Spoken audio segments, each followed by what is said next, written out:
Hey guys! Welcome back to my YouTube channel. Babatiin ko kayo guys ng Happy Pride Month everyone. So, sa mga girl, boy, bakla, tomboy, butiki, baboy dyan, kung nanonood kayo dyan. So, Happy Pride Month everyone. So, it's June.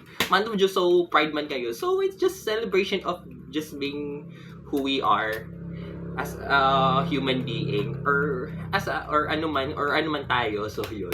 So, for today's video, magbo-blue po tayo ng buhok for today's video. So, using Savage Hair Coloring Wax in Blue. So, nabili ko siya last year sa Lazada nung 99 mga nasa 100 plus lang naman ito guys. Kasi nakasale 99 sale yun last year. Hindi ko siya naabili.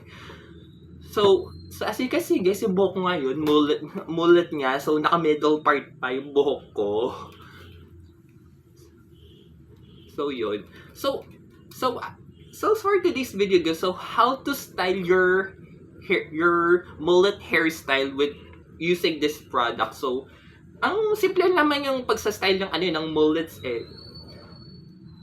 So as you can see guys, bet na bet ko yung ganitong haircut, tong mullet nga. So, usong-uso kasi nga sa K-pop nga yung ganong haircut, yung ganitong hairstyle nga. Dami kasi mga K-pop idols din na naka-mullet din. And syempre, at the same, dami nga naka-wolf cut nga eh. So, yun. And by the way, guys, shoutout nga pala sa kapitbahay namin, si Lola Cristibo. Happy 80th birthday. So, see you guys later. And of course, happy birthday to my 17 Vice Hoshi. Yun. So, ang tools po natin yung pag-style po ng buhok, ng mullet niya. So, simple lang naman. So, pwedeng comb or hairbrush, then, blow dryer. Kung wala naman kayong blow dryer, pwede namang itapat yung hair nyo sa electric. Or you can use your, itong pamaypay or your fan. Grabe ang init guys, no? So, yun, pinapatuyo ko na nga. At may mga styling tools din pero kung straight naman o fine hair yung buhok mo, pwede gumamit kayo ng sea salt spray. Pero kung gusto yung slick, pwede kayo mag-gel, pwede kayo mag-wax. So, ito nga gagamitin ko. Siyempre, gusto kong magpakulay din ng buhok. Siyempre. Of course, this video is also dedicated to all K-pop fans out there. Yung mga gusto magpakulay ng buhok. Pero ayaw nila masira yung buhok na dahil sa bleach. Kasi nga, kung permanent ka magpapakulay ng buhok, masisira ang buhok mo dahil sa bleach. Yung hair bleach na nakakasira ng buhok yan eh. So, yun. So, ito lang, i-apply mo lang sa buhok mo. Then, style on your hair lang, guys. Kasi guys, after nito sisibaw muna ako ng mga 8:30. Then after that, pupunta ako sa isang birthday party. Kasi nga, syempre nga birthday nga nung namin, yung kapitbahay namin. Doon nga yung kapitbahay namin, tapos yung one of my favorite K-pop idols share sila ng birthday. Diba?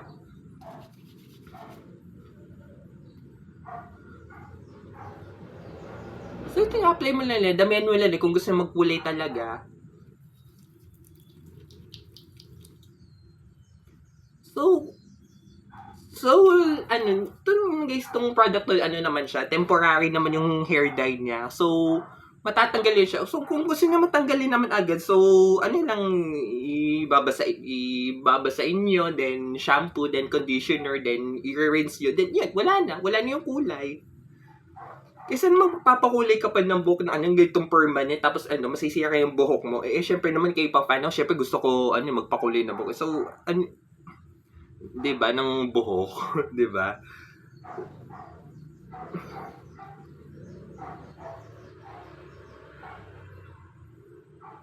And besides, blue is one of my favorite colors. Mostly sky blue yung favorite color ko talaga. And by the way guys, bukas na pa ipapalabas ang Sangre. So, ang paborito kong Sangre kasi si Amihan. Kumbaga sa bagong generation, si Sangre Dea, si Angel Guardian. Kaya yun yung reason ba't naging favorite color ko ang blue. Especially sky blue. Ganon. At saka kung gusto mo, at saka pag minsan pag mga anime fans din, kung gusto mo mag-learn ng ganong kulay o ganong hairstyle, syempre, gagayahin nyo din. 'Di ba? So, ito lang i-apply mo na lang din.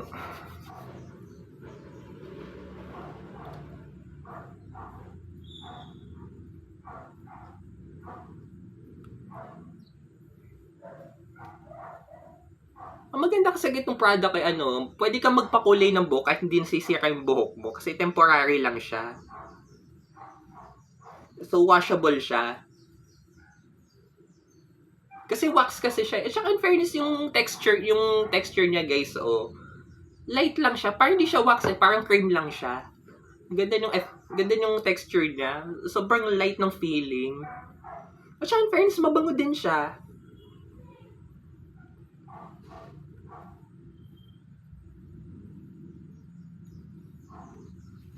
So, I think, okay na to siguro. So, yun. I think that's all for today, guys. So, if you like this video, click the like button and share. And please subscribe on my YouTube channel. So, and i-share nyo din sa mga followers nyo, sa mga friends nyo, o sa mga kilala nyo. Yun. At saka, keep on watching na din. Keep supporting on my YouTube channel na din, guys. So, see you guys on my next vlog. So, babatiin ko ulit kayo mga girl, boy, bakla, tomboy, butiki, babi, o ano man kayo. Happy Pride Month everyone, guys. So, bye!